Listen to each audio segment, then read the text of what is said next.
Punjab national bank में 13,000 करोड़ रुपए के आरोपी भगोड़े हीरा कारोबारी मेहुल चोकसी बेल्जियम में गिरफ्तार हो चुका है। भारत की जांच एजेंसियों के प्रत्यर्पण की अपील के बाद उसकी गिरफ्तारी हुई है। चोकसी को 12 अप्रैल को अरेस्ट किया गया। 65 साल का मेहुल चोकसी नवंबर 2023 में इलाज के लिए बेल्जियम गया था, जिसके बाद वो वहीं पर रुका हुआ था। चोकसी 2018 में भारत छोड़ने के बाद एंटीगुआ में रह रहा था। बताया ये जाता है कि भारतीय नागरिकता रखते हुए उसने कैरिबियाई देश की नागरिकता भी ले ली थी। अब उसको बचाने के लिए कुछ वकीलों के नाम सामने आए हैं।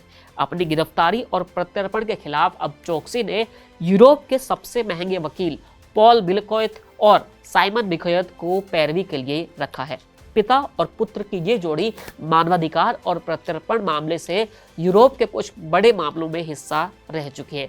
मेहुल चोकसी के वकील साइमन ने कहा है कि वे प्रत्यर्पण को चुनौती देंगे। उनका कहना है कि ये कहने की जरूरत नहीं है कि हम प्रत्यर्पण को चुनौती देने जा रहे हैं, हम हर हालात में भारत के भी गंभीर सवाल पूछ रहे हैं। साइमन ने ये कहा है कि हम आने वाले दिनों में इसके लिए आवश्यक प्रक्रियाएं शुरू कर देंगे।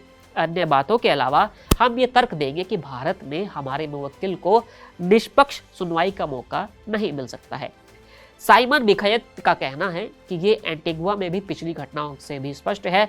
बेशक ये तथ्य है कि इंटरपोल ने बाद में रेड नोटिस वापस ले लिया, लेकिन वो अचानक नहीं हुआ था। इसके अलावा हमारे मुवक्किल की शारीरिक स्थिति भी ठीक नहीं है।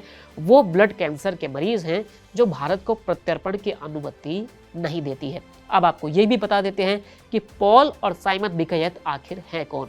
पॉल बिखोएत की बात करेंगे तो उन्होंने 1967 से 1972 तक कानून की पढ़ाई की। वो बेल्जियम के नामी वकील हैं। बिखोएत को मानवाधिकार वकील के रूप में जाना जाता है। उनके पिता एक कंपनी में क्रय निदेशक थे, लेकिन उनके बेटे ने एक अलग रास्ता चुना। बिखोएत का कहना है कि मेरे माता पिता राजनीति से काफ़ी डरते थे, लेकिन मैं नहीं डरता था। मैं किसी पार्टी का सदस्य नहीं हूँ। मेरा पेशा उन लोगों के लिए आदर्श है जो कुछ खास संरचनाओं के अधीन नहीं रहना चाहते हैं। एक वकील के रूप में आप उन लोगों के बीच मध्यस्थ होते हैं जो खुद को समाज और उस व्यवस्था से बाहर रखते हैं। पॉल 1975 से मानवाधिकार लीग के सदस्य हैं। सितंबर 2007 से अगस्त 2009 तक वो बुग्रेस बार के अध्यक्ष भी रहे थे। वो ऑर्डर ऑफ द ब्रुग्रेस बार की परिषद और ऑर्डर ऑफ द फ्लेमिश बार की जनरल असेंबली के सदस्य रह चुके हैं। पॉल बिखोएत 20 वर्षों तक उप न्यायाधीश रहे। उसके अलावा वो हेग स्थित आईसीजे में वकील भी रहे।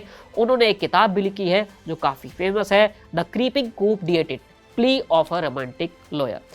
पिता की तरह साइमन बिखोएत भी बेल्जियम के वकील है। साइमन बिखोएत का जन्म हुआ था 12 अक्टूबर 1977 को। वो बेल्जियम के टिल्ट में पैदा हुए थे। साइमन ने 2000 में कानून की डिग्री ली। 2001 में यूरोपीय संघ की बेल्जियम की अध्यक्षता के दौरान वो बेल्जियम के विदेश मंत्रालय के संपर्क अधिकारी रह चुके थे और अब वो मेहुल चोकसी के वकील बने हैं। और देखना ये होगा कि आखिर भारतीय जो एजेंसी हैं वो किस तरह मेहुल चोकसी को भारत लाने में सफल होती हैं, या फिर पिता पुत्र की ये वकील वाली जो जोड़ी है उसको बचा ले जाती हैं। फिलहाल इस वीडियो में इतना ही। फिर मिलेंगे नई वीडियो के साथ। शुक्रिया।